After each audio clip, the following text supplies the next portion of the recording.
What is good, guys? M.V.K here, back again as always, dishing out some more Patreon requests. This one is from Tim Dragon.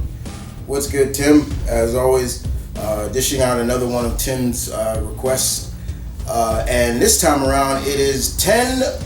Make sure I get 10 of my favorite episodes of Justice League Unlimited. Justice League Unlimited, of course, was the sequel series to the Justice League cartoon.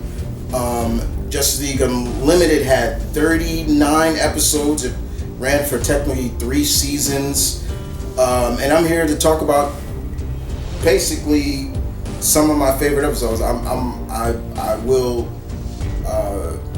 talk about 10 of my favorites with a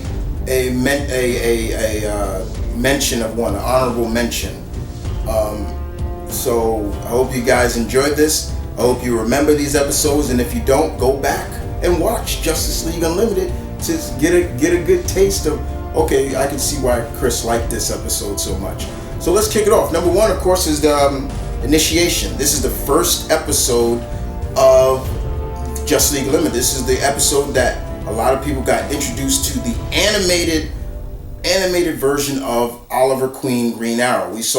This is the first episode we saw Oliver for the first time, and he was asked to join the Justice League. And this is at the time when we had no clue that the Justice League had become this huge now. It got huge because remember in the original series there was only 7 members. Then they just blew up. And in the episode we saw Oliver, Captain Atom, Supergirl, and Green Lantern go into China to help, and the Chinese government was like, we don't want your help, get out of here, blah blah blah. And then we saw the reason why, because their so-called guardian became a menace, and it was wreaking havoc all over, and people like Green Lantern, John Stewart, he got hurt. Supergirl was still kind of young and impetuous, and she was causing some real problems. And of course, Captain Atom, he nearly died in this because he tried to suck up all the radiation because it was powered by radiation. At the end of the episode, it basically came down to Ollie to shoot the core center of to shut it down. And I love that part too, where we see him just trying to shoot these rods at it. It wasn't working, so Ollie had to really kind of come up with an idea. He's like, all right. So he tied the rod to one of his arrows, and then of course the episode, the final part is you see Ollie basically hide behind something, and then when the robot had find him, he's like, say dirtbag, and then it shut down. It was really cool. And the part that I also love, we saw that Captain Atom was okay. He was just getting his suit, his containment suit wasn't really damaged as much. And then of course there was the scene where, Supergirl's talking to John, and she's like, so how'd I do? And John was like, you're headstrong, you're cocky, da da da da. And he says, you put your teammates in danger. And he says, and if you ever do stupid stunts like that again, I don't care whose cousin you are, you won't be a part of this team. But then I love what he said, but Carol, you did good. And I was like, and I love that scene where Batman is talking to Ollie at the end of the episode, and he said something, I think it was in Spanish, and Ollie recognized it, and he said, so are you gonna stay? And he's like, and then he saw Dinah putting on her suit, and he's like, you know what? I think I may stay up here. And it was a good initial episode, but it was cool. Number 2, my second favorite episode of Justice League Unlimited is the man who had everything. This was an episode that based around the Trinity, Superman, Batman, and Wonder Woman. Superman and Batman and Wonder Woman are going to the Fortress of Solitude with gifts for Superman. It was his birthday, and they were just like, so what did you get him? And then Supergirl, Wonder Woman's like, you just got him money, didn't you? He's like, yeah. He's like, what do you get for a man who has everything? When they get to the Fortress of Solitude, they see Superman in a vegetated state he has this like plant-like parasite on him, which was called the black rose. I forgot what it was called, and it was put on him by Mongo. And we saw what Superman was seeing. He was seeing if Krypton never blew up, what would have happened to Clark if he had stayed on Krypton. He would have grown up, he would have got his own wife, and he would have had a kid. And we saw that Mongo did this on purpose because Superman beat him in the previous Justice League, and it was his way of getting back at Clark. And there was a pretty decent fight between Wonder Woman and Mongo. I was a little disappointed a little bit because she should have been able to be handling Mongo a little bit better than how they pictured her in the fight. I'm like, nah, Diana will be doing much better than that. She wouldn't have to been picking up a weapon, guns and stuff to fight Mongo. I was a little disappointed in that.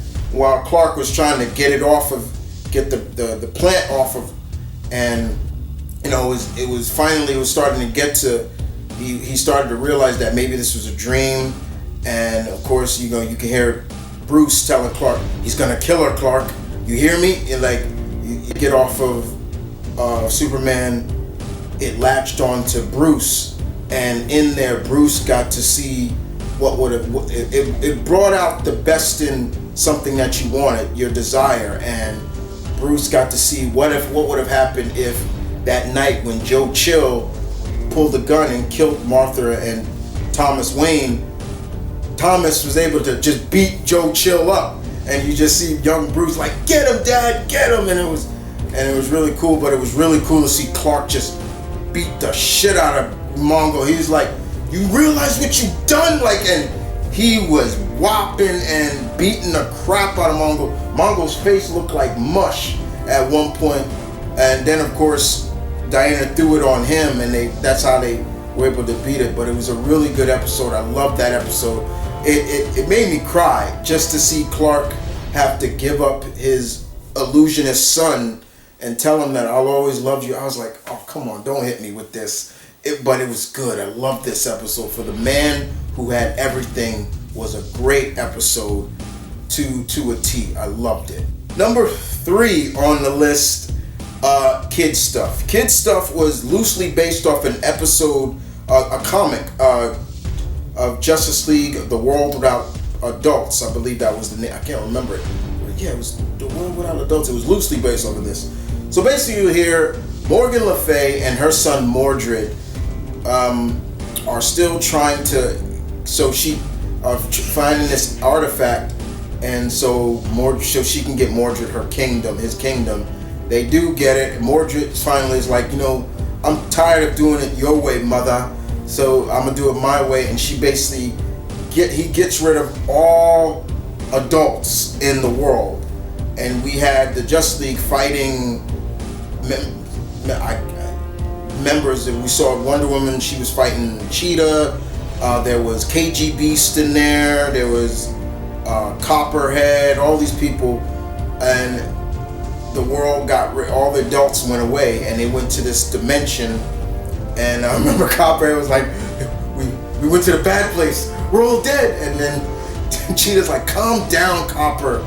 Yeah, calm down, we're just in a dimension, and things like that. And then Morgan Le Fay told what happened, and then she turns Green Lantern, Batman, Superman, and Wonder Woman into kids, and they go back to fight Mordred. And it was so fun just to see John as a kid, Clark as little Superboy, Diana as little Wonder Girl, and Batman, who it was just so funny. And then, when GL is like, oh, I'll make a lawnmower. No. His imagination is so, he don't know what to do. And Batman's like, just pick something. And he's like, oh, I'll make a lawnmower. And he also paid homage to Kyle Rayner, Green Lantern, because he's like, what's wrong? He's like, when I was a kid, I used to wear glasses. So he made Kyle Rayner's mask. And that was an homage to Kyle in that, which I appreciated. Thank you. But I really loved that, and it was so funny. And of course, Diana really just showing her just how she was all for Bruce, and she's like, okay, I'll go with Clark. No, I changed my mind. I'll go with Bruce. Whatever. Let's go. And he's like, I'm going. And he's like, so we're going. And then Clark is just so dense, and he's like, what's with them? And and then GL said, for someone who's got over 60, a bunch of visions, you are so blind. And it was so funny. I love that episode. It's so funny. Like, Clark is like, hey, you two stop over there. And he's like, why? You're not and he's like, no, I'm not your. And he said, why should we? And Clark just, because I'm the kid that got laser beams coming out of his eyes. It was so funny. It was just a good episode. And I love, we even got to see baby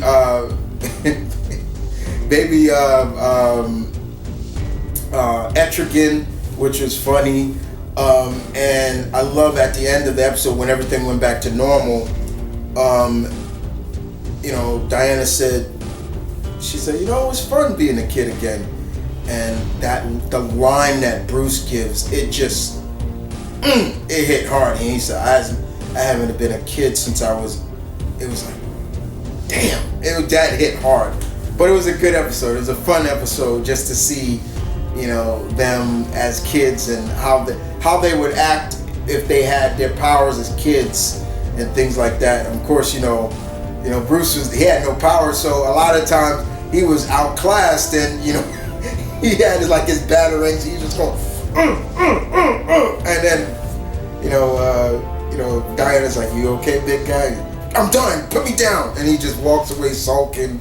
It was stuff like that. It was just a fun episode. Or we're gonna add both episodes, the once and future thing. This was an episode where a man from the past, from the future, he goes back to the past and he steals things from the past, like trinkets that wouldn't matter if they gone missing because they're not really that important. Like he stole like something from Cleopatra that she wouldn't really matter if it gone missing and things like that. And his wife would just belittle him and be like, you worthless, good for nothing. You built a time machine and then you don't know what to do with it. And he just went and he tried to steal Batman's utility belt. And then he was like, you're not supposed to see me. And he jumps back in his time portal, and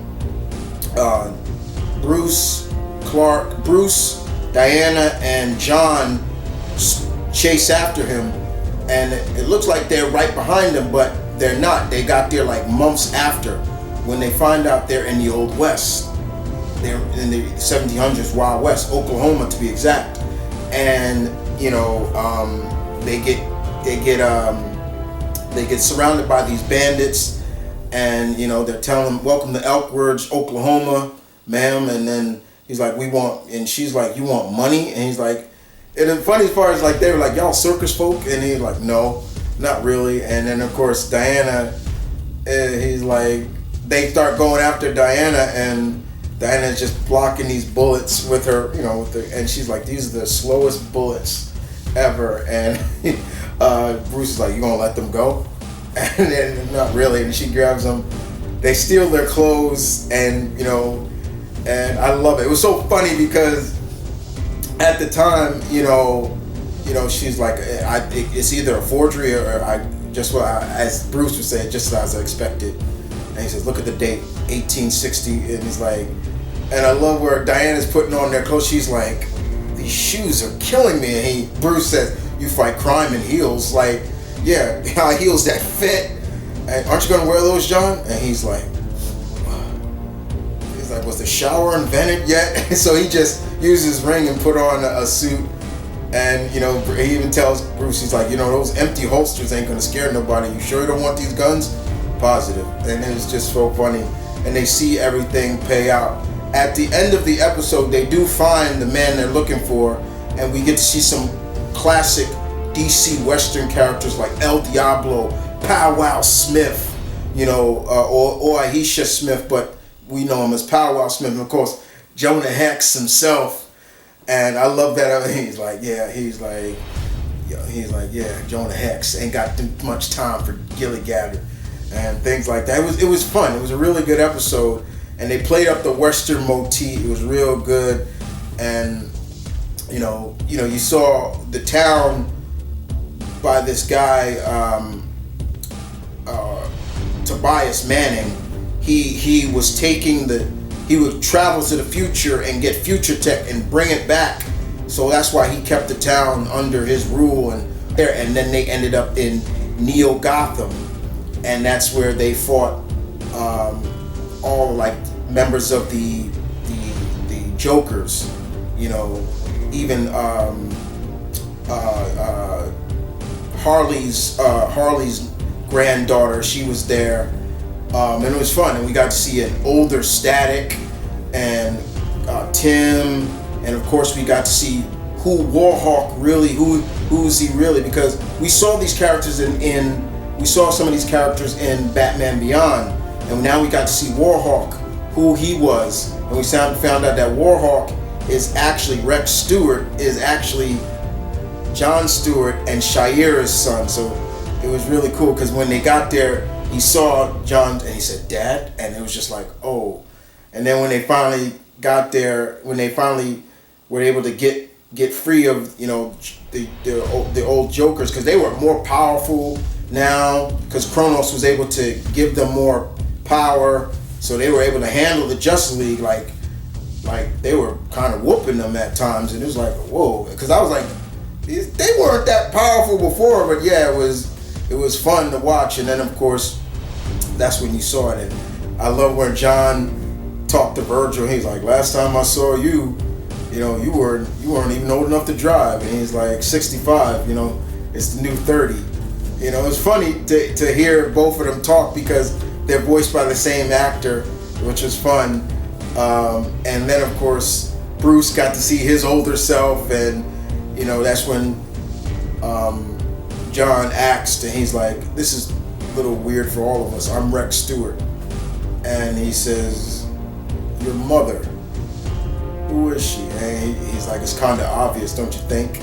And they brought up, yeah, Shayera was just one cranky woman. If I laid an egg that big, and he's like, he's kidding, Dad. But it was a really good episode. Next up, the 5th episode is the Cat and the Canary. This episode, Black Canary axes Oliver for her help. She kind of tricked him into it because she found out that Wildcat was participating in underground fights, and the person that was doing these underground fights was Roulette. And the reason why Wildcat did it was because he was tired of just being the fight instructor in the Justice League. He became like the trainer, and he was like, man, I was the heavyweight fighting champ. Like I'm more than just that, and things like that. So he was really getting tired of that, and Canary would, and you can understand why Canary went after him, and so basically she was telling him this is stupid, this is wrong, things like that. So the best way to kind of really make him understand like what he's doing is wrong is Ollie gets into Wildcat, and Ollie's good, but he ain't nowhere near Wildcat. So basically at one point it looks like Wildcat killed him, and he's like, I killed the man with my bare hands, like, and it's cool because it actually is homage to why Ted Grant became Wildcat. If you know the comic series, Ted Grant became Wildcat. He was accused of killing a man in the boxing ring, but he was set up by his promoter. They laced his gloves with his boxing gloves. They had a syringe in it, so when he hit this guy, it killed him. It stuck some poison in him, and he got framed for that, and that's how he became Wildcat. So they kind of teased it in this, and Dinah was pissed. She was like, you killed him, and then it found out he didn't kill him, but it was his way of kind of saying, I'm done, I shouldn't have done this. It was a really good time. It's kind of like a father-son, a father-daughter episode, which kind of Dinah does look at Ted Grant as a father figure. Number 6 on the list is Clash. Clash, this is at the time when Cadmus and Lex Luthor was running for presidency during this time, and he was just driving Superman. They started, Cadmus and them and Amanda Waller, they really started to make the Justice League look like criminals and just look like gods amongst men that just put fear in citizens and things like that. Because I believe, and they really were playing, this was also the episode where we finally got to see Captain Marvel for the first time, and he was gullible but also kind of like, let's give Luthor a chance, a second chance. And we finally got to see a fight between Captain Marvel and Superman, and they went at it, and it ended where finally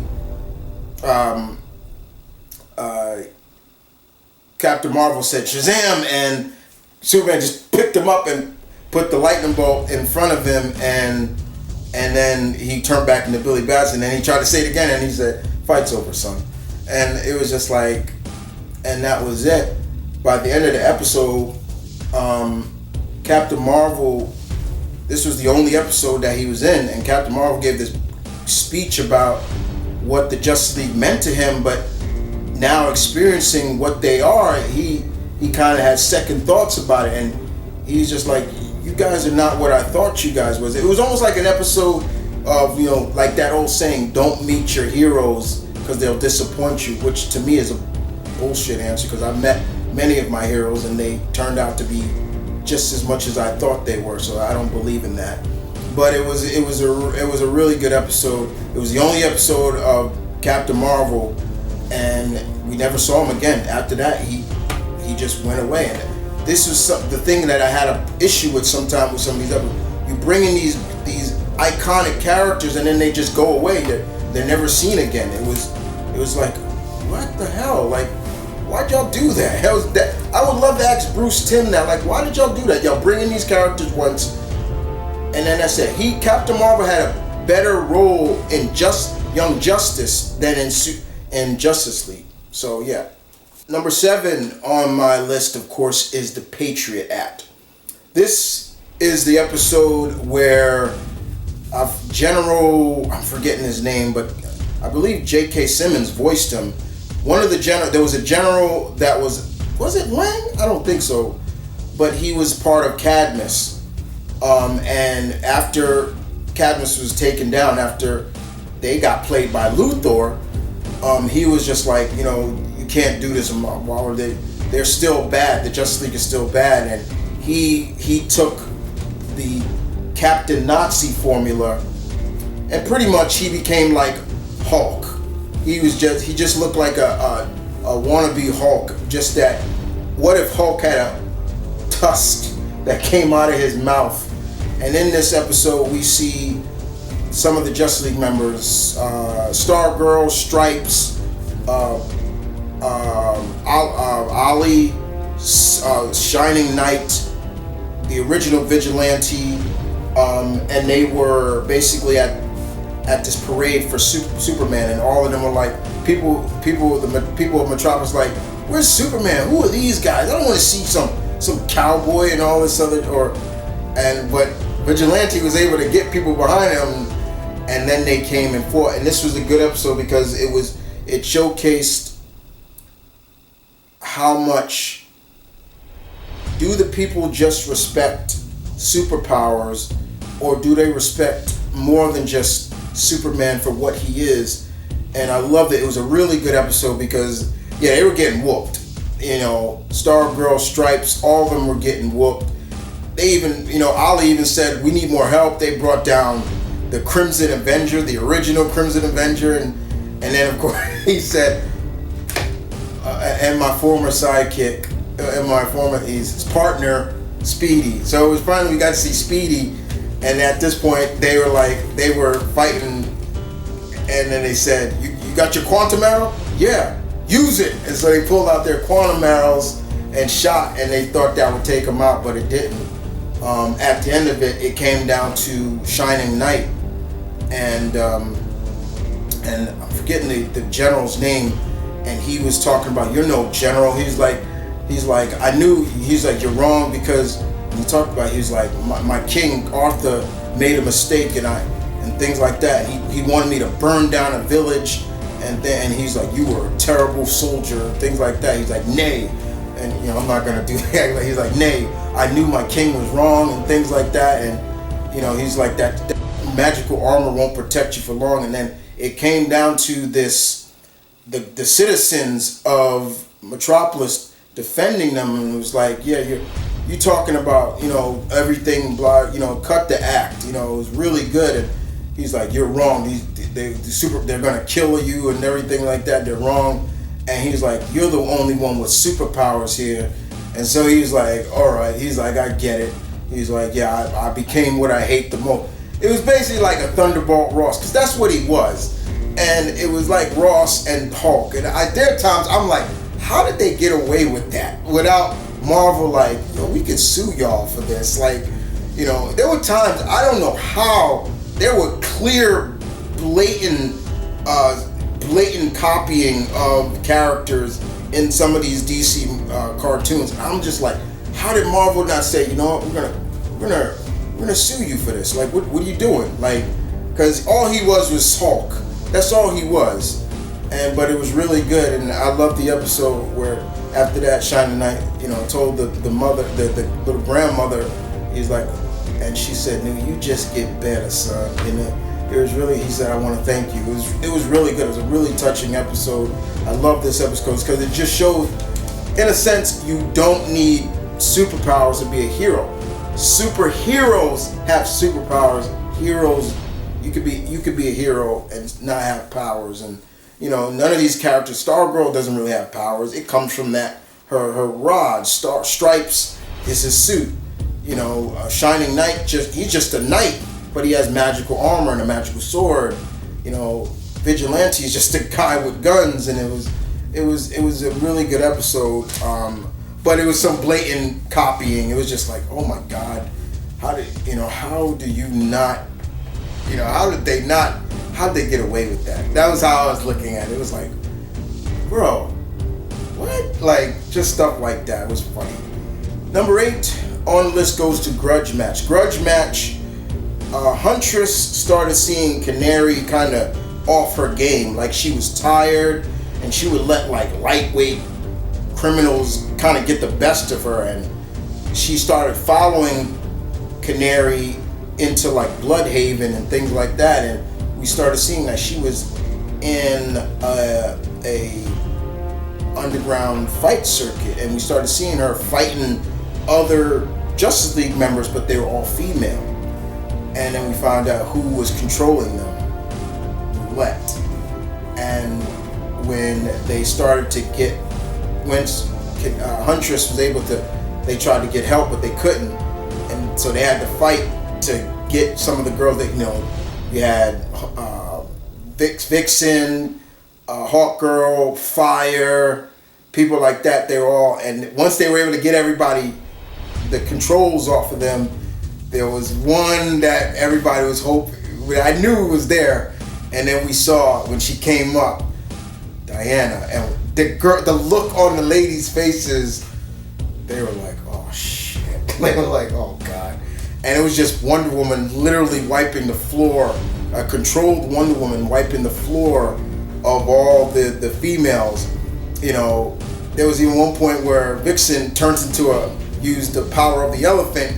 And I even, when I'm watching this, I'm like, Vixen, this ain't gonna work. And all Diana did is stopped her and picked her up and threw her.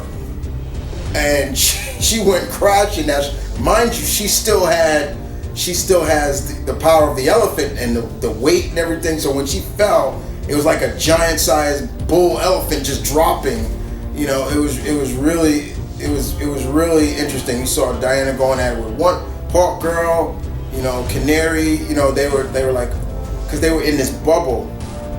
They were in this bubble and they were trying to break free of it, and Canary had her throat attacked. They hit her throat, so she had like a really swollen throat, so she couldn't really talk very much. So after a while, you got Hawkgirl smashing the barrier, and it really wasn't making a dent, even with her nth metal mace.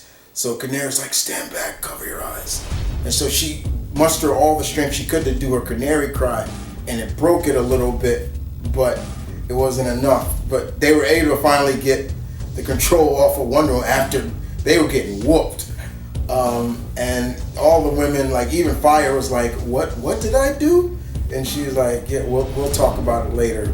And at the end of the episode, it was Canary and Huntress, who seemed to have like a somewhat rivalry with each other. It was like, how about it, you and me once again, like, you know, and it kind of cut to ended where they were about to kind of look like the Rocky 3, where Apollo and Rocky about to go at it again, and they cut. It was a pretty good episode. 9 on the list is Far From Home. This episode focused on the Legion of Superheroes. We got to see Brainiac 5 and Bouncing Boy and members of the Justice League, Green Arrow, Supergirl, who now, at this point in time, now she's really looking like she's part of the House of El, where, remember, her costume used to be the white shirt, the blue mini skirt, the House of Crest, the red boots.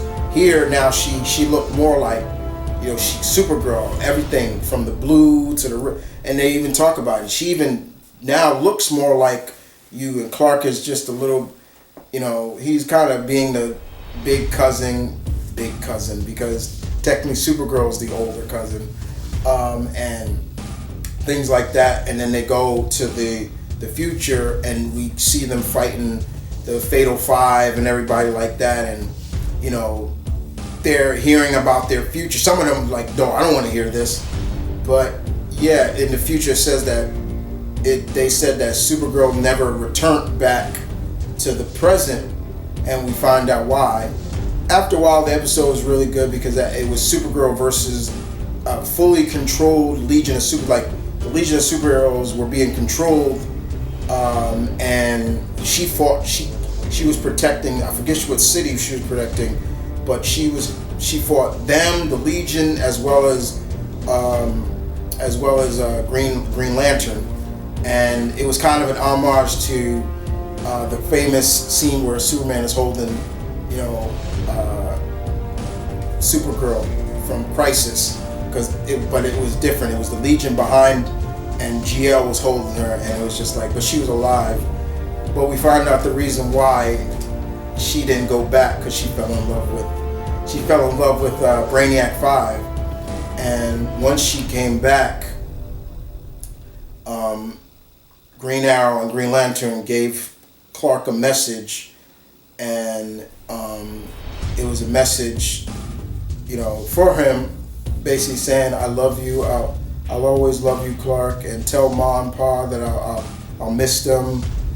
You know, but she even said there was this boy that, and so Clark understood, but he was upset because he never told her how much he loved her as well, and you know, and I remember Ollie and, you know, Green Lantern saying she knew, Clark, you know, she knew how much you loved her, and it was a fun episode. But it ended where Clark said, "Now this boy that she likes, what's his name?" And it ends right there. It cuts. So could you imagine if they had said, "Well, his name is Brainiac," he would have get me back there. Like, it would have been funny, but it was a really touching episode. I really liked the end where, you know, Supergirl's talking to Clark, and she even says, "No, I couldn't probably do this face to face." So I really enjoyed that. It was a good episode, a really good episode. It just showed how it focused a lot on Supergirl too, and I like that. There were a lot of episodes later in the Justice League Unlimited series that focused on Supergirl, which I really enjoyed. It was fun, and I love when she changed her look and she looked more like she was really a part of the House of El. It was like, yeah, that was really nice to see.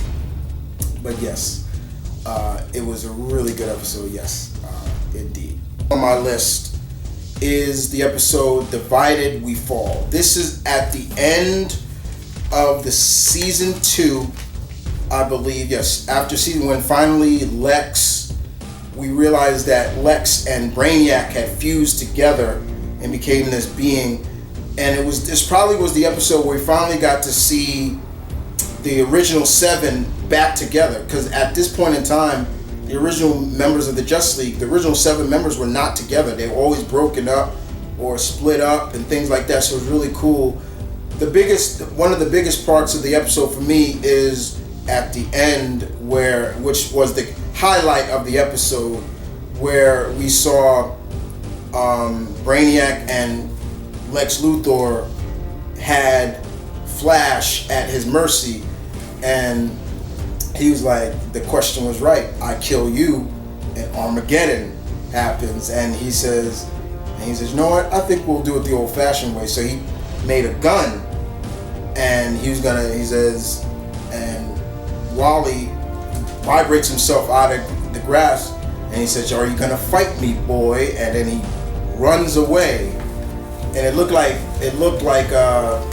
Barry was basically giving up. He was basically looked like he was, to the audience probably looked like, Barry Wally was giving up, but it actually wasn't. He was just moving fast. So when he came back, when he hit Brainiac and Lex, he would hit him with such force that he was breaking off armor. And I love this scene and I love it so much because the music that was playing, and if you're a Flash fan, this gets you misty-eyed. It sure did get me misty-eyed, because you knew Wally could hit this showcase. This was the first episode we finally see him truly tap into the Speed Force, and he's hitting, and then this music come up, and we just seeing how fast he's moving, and you just see him, and he's going so fast, and then finally you just see him while he's standing there in all his glory, and he's just the Speed Force is just radiating through him. He looked like something out of Dragon Ball. He gets Brainiac on the ground, and he just starts vibrating through him, and then they break free, and then after that, he's like, I feel kind of funny, and he disappears, and then of course Brainiac, Lex is laughing about it. He's like, what do you know? I did kill him. And Superman just looks at him, and he just grabs Lex, and he's just holding him up, and you can see his eyes the heat vision is about to come out. And Wonder Woman's about to stop him, but Bruce says, no, don't do it. And he's like, this is the part where you kill me. And then he's like, I'm not the man that killed President Luthor. I wish I was, but I'm not. And he puts him down, and you hear John says, no, everyone, Flash is still here. I can still sense him. And then, of course, a gateway opens up, and Shayera's like, Flash, and he's like, Shayera, it's so beautiful here. It's a force, a Speed Force. It's calling me home. And she's like, no, Wally, come back. And they start pulling, and he said, I'm here, take my hand. And I'm here too, Wally. They're all here, and they're pulling him back, and you see him getting pulled back through. And then of course he's in Shayera's hand, and he says, I can never go that fast again. And it sucks, because we all know that's where his powers come from, but it sucks because Wally can control the Speed Force even a lot better than Barry can. So but it was still, because even throughout the series of this, it felt like Wally never was really tapping into his true speed. And that was something I was like, why does he still feel kind of slow? But it was still fun to see him to hit the Speed Force and show his true power. And it was a really good episode. I love that. That's the moment, really, just seeing the original team back together, them stopping Brainiac and Lex Luthor. They were fused together, which was really disgusting too. I'm like, how is Brainiac coming out of Lex's stomach? It was like, what the hell? But it was a good episode, and seeing, and that music they used in there, that score just is amazing. It really was. It was amazing. Honorable mention, I gotta bring it up, is probably the Destroyer. This was the finale of Justice League Unlimited. This was the the finale of the series. And pretty much it was the Justice League versus Darkseid, who had returned, and he's a little bit more powerful, and he tries to conquer Earth once again. And it's the entire Justice League that are fighting him, even members of the Legion of Doom that are fighting him. And you know, you got Bruce fighting. Bruce is able to dodge Darkseid's Omega Beam and all this other stuff. And of course, this was the first time we finally got to see Clark stop holding back, and he gives this great speech about, I think I'm in a world of cardboard, and he's like, always scared I might break something, and he's like, yeah, but you can take it, right, big guy? He's like, this is a rare moment where I can really cut loose. And he just balls up his fist, charges at Darkseid, and he hits Darkseid so hard it echoes and just shatters windows, and he just starts laying into Darkseid. And as good as it was over in less than a second.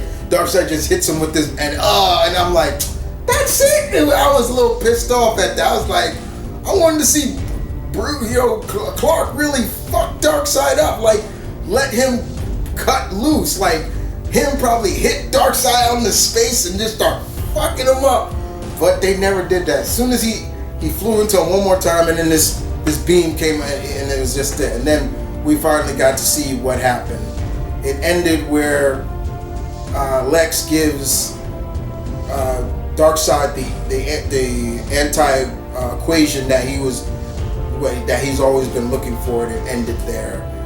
But I was pissed off about that. I was like, really? Y'all only give like 2 minutes into letting Clark really cut loose? I was a little pissed off about that. That's why it's an honorable mention and not really on the list, because it was like we only got to see Clark really show his true power in the series like for 2-3 minutes. I was like, man, you know, but it was a really cool build up. It built up really good. It was like, he was like, yeah, I'm always talking about, I always feel like I'm in I love how he said that.